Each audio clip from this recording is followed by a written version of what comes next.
오늘 주시는 하나님의 말씀은 갈라디아서 3장 23절에서 29절 말씀입니다. 신약 성경 305쪽입니다. 갈라디아서 3장 23절에서 29절까지의 말씀 다 같이 교독하시고 마지막 절은 함께 읽도록 하겠습니다. 믿음이 오기 전에 우리는 율법 아래에 매인바 되고 계시될 믿음의 때까지 갇혔느니라. 이같이 율법이 그리스도께로 인도하는 초등교사가 되어 우리로 하여금 믿음으로 말미암아 의롭다 함을 얻게 하려 합니다. 믿음이 온 후로는 우리가 초등교사 아래에 있지 아니하도다. 너희가 다 믿음으로 말미암아 그리스도 예수 안에서 하나님의 아들이 되었으니 누구든지 그리스도와 합하기 위하여 세례를 받은 자는 그리스도로 옷 입었느니라.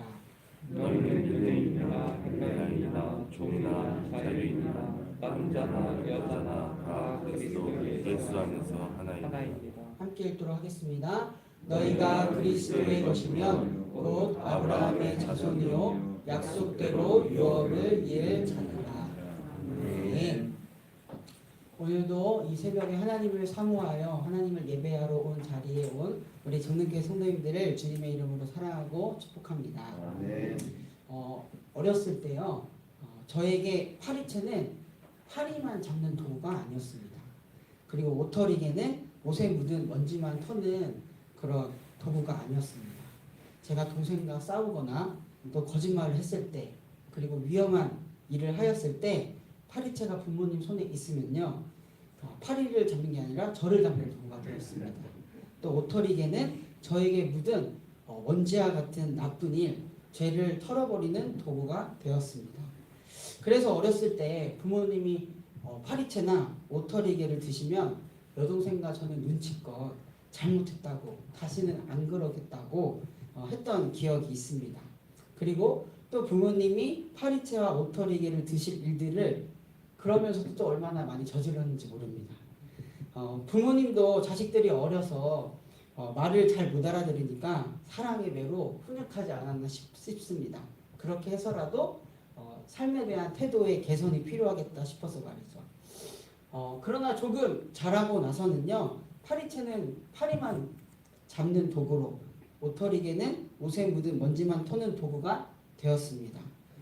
그때는 부모님의 훈육이 매가 아니라 더 깊은 사랑으로 받았던 것 같습니다. 종종 실수나 잘못을 하여도 그럴 수 있다. 다음부터는 안 그러면 된다. 사랑으로 저희를 이해해 주시고 저희를 품어 주셨습니다. 저희를 믿어 주셨습니다. 그러한 부모님의 모습은요, 파리채나 오터리개보다 더욱 자신을 되돌아보게 되었고요, 부모님에 대한 신뢰를 더욱 짓게 하였습니다. 그리고 제 자신도 더욱 사랑할 줄 알게 되었고, 세상을 보다 사랑으로 사는 것을 가능하게 했던 것 같습니다. 오늘 본문에서는요, 믿음이 오기 전과 믿음이 온 후로 우리의 상태를 말해주고 있습니다. 믿음이 오기 전에는요, 율법 아래 매인바 되었고 갇혀 있다라고 말을 합니다. 보다 정확한 이해를 위해서 세번역 성경을 22절 읽어드리겠습니다. 믿음이 오기 전에는 우리는 율법의 감시를 받으면서 장차 믿음이 나타날 때까지 갇혀 있었습니다. 여기서 믿음은요, 예수 그리스도를 만나는 구원 사건 또는 예수 그리스도를 통한 하나님과의 인격적인 만남이라고 할 수 있겠습니다. 그런 믿음의 때가 오기 전까지는 율법을 통해서 우리가 감시받고 또한 갇혀 있었다라고 그 상태를 말해주고 있습니다. 율법은 말 그대로 지켜야 할 법입니다. 지키지 않으면 죄가 되는 것이죠. 따라서 율법은 그 역할이 무엇인지를 알려주는데요, 바로 이 세상에 누구도 많고 세세한 율법을 완전히 지킬 자가 없으니 모두 다 죄인이라는 것을 알려주고요, 그리고 그 스스로 죄의 문제에서 빠져나올 수 없다라는 것을 말해주고 있습니다. 또한 본문에서는요, 율법의 역할을 하나 더 말해주고 있는데요, 바로 스스로 죄로부터 벗어날 수 없는 인간을 그리스도께로 인도하는 초등교사의 역할을 하였다라고 말을 합니다. 초등교사란 무엇일까요? 초등교사란 말의 원어는요, 파이다 고고스입니다. 헬라와 로마 시대에 좀 잘 사는 가문의 아이들은요, 그들을 돌보고 인도하는 노예가 있었다라고 합니다. 그 노예는 주인집 아이가 7살부터 17살 될 때까지 아이의 외적인 행동을 지도하며 길에 다닐 때 보호하는 일을 하였다라고 합니다. 또 아이가 나쁜 길로 빠지지 않도록 감시하는 역할을 하였다라고 해요. 특히 아이를 학교나 또 운동하는 곳으로 데려다주고 데려온 일을 했다라고 합니다. 그러면서 결코 그 교과목이나 그 교과목을 가르치거나 감독하는 일은 또 하지 않았다라고 해요. 이처럼 율법은요, 우리 인간을 주 선생님 되시는 스승님 되시는 그리스도에게로 인도하는 초등교사의 역할을 하였다라고 오늘 본문에서 바울은 이야기하고 있습니다. 주인집 아이가 장성한 후에는, 자란 후에는 더 이상 초등교사의 지도를 받을 필요가 없듯이 믿음이 우리에게 오고 성숙한 후에는요, 더 이상 율법 아래에 있지 않게 된다라고 바울은 말해주고 있습니다. 이 말은 율법이 더 이상 필요가 없다라는 것을, 소용이 없다라는 뜻이 아닙니다. 주인집 아이가 장성한 후에는 더 이상 초등교사가 필요 없지만 어렸을 때는 그 가르침이 소용없었다라고 말할 수는 없듯이 또한 마치 제가 저의 어렸을 때 저의 잘못을 깨닫게 해주고 잘못된 행동을 교정해 주었던 파리채와 오토리게가 필요 없다고 말할 수 없는 것처럼 율법도 완전히 필요 없다라고 말할 수는 없는 것입니다. 이처럼 율법의 역할은요, 우리 인간이 죄 아래 있다는 것, 그리고 우리의 죄가 얼마나 크다라는 것, 그리고 우리에게 그러기 때문에 얼마나 은혜가 필요한다라는 것을 보여주고 있습니다. 그래서 율법은 그리스도를 믿는 믿음이 생기기 전까지는 한시적으로 필요한 기준이다라고 말할 수 있겠습니다. 그러나 부모님의 참 사랑을 느낄 수 있을 때면 매보다 부모님의 한없는 사랑이 훨씬 우월함을 알게 되듯이 믿음이 오게 되면, 부모는 이렇게 표현하고 있습니다. 믿음의 때가 되면 하나님의 사랑이 훨씬 우월하다라는 것을 우리는 알게 됩니다. 하나님의 사랑을 느끼며 이전의 율법 아래에서 감시를 받던 우리의 모습은요, 보다 하나님의 사랑 안에서 온전하게 하나님을 닮아가려고 합니다. 또한 그렇게 살아가게 됩니다. 따라서 하나님 아버지의 참사랑 예수 그리스도께서 오신 후에 우리 믿는 자들은 율법 아래 매여 있지 않습니다. 율법에 감시받는 시기는 끝이 났고요. 이제는 하나님의 사랑, 예수 그리스도와 믿음으로 동행하는 때를 살게 되는 것입니다. 우리는 이제 그러한 믿음의 시기를 살고 있습니다. 바울은 이 사실을 갈라디아 교회에게 전하였습니다. 유대인이든 헬라인이든 종이든 자유인이든 남자이든 여자이든 믿는 자에게 동일하게 허락하신 이러한 하나님의 사랑과 은혜가 있다라고 말해주고 있습니다.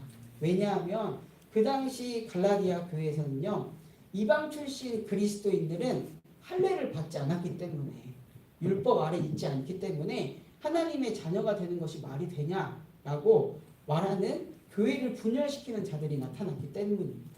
이에 대한 바울의 대답이 바로 또한 오늘 본문의 말이었습니다. 모든 인간은요, 하나님 앞에서 회개하고 또한 믿음으로 하나님께 나아가야 합니다. 그 결과 차별 없이 모든 사람들은 그리스도 안에서 하나가 됩니다. 하나님의 사랑과 은혜 안에서 하나님의 자녀가 되고요. 하나님의 자녀로서 하나님의 유업을 이을 자가 되는 것입니다. 그렇게 갈라디아 교인들은 율법이라는 옛옷을 벗어버리고 그리스도의 의의 옷을 입은 자들이다라고 오늘 본문은 말해주고 있고요. 또한 오늘 우리 믿는 우리에게도 마찬가지 그 진리를 말해주고 있습니다. 우리는 우리에게 찾아온 하나님의 사랑과 은혜로 말미암아 믿음 안에 들어가게 되었고요. 하나님의 자녀가 되었습니다. 이 사실을 잊지 않기를 바랍니다. 우리 사랑하는 정능교회 성도님들, 우리의 의지와 선을 지키려는 노력으로는요 완전해질 수 없습니다. 우리의 불완전함을 더욱 깨닫기 마련이죠. 우리는 비록 불완전하지만 우리의 결함이 아니라 예수 그리스도의 완전함을 통하여 우리는 의롭다 하심을 얻은 하나님의 자녀들입니다.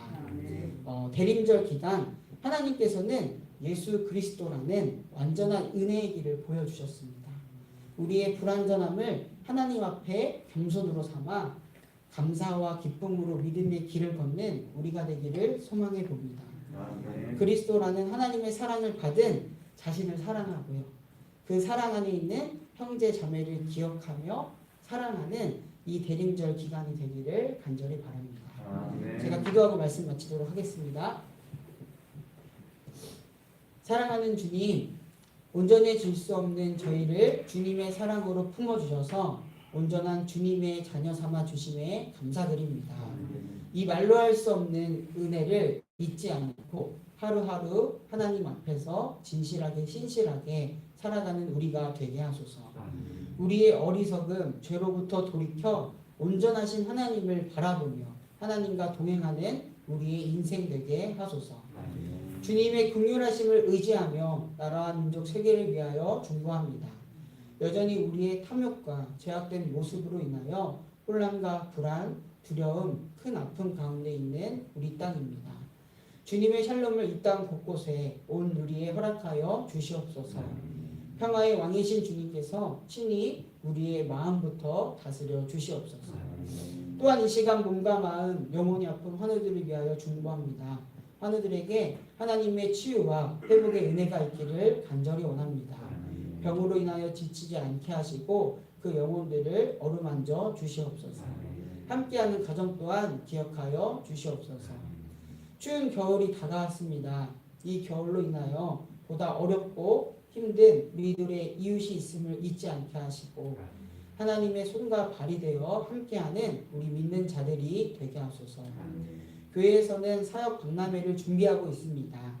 이 시간을 통해서 각 부서, 위원회에서 먼저 섬기고 있는 자들은 다시금 사명을 깨닫는 시간이 되게 하시고 하나님의 부르심에 모두가 기쁜 마음으로 순종하는 시간, 꼭 필요한 동역자들이 세워지는 시간이 되기를 간절히 바랍니다.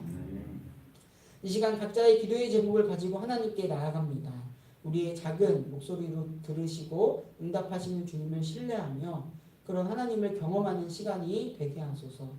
하나님의 크고 은밀하신 사랑을 경험하는 시간이 되게 하소서.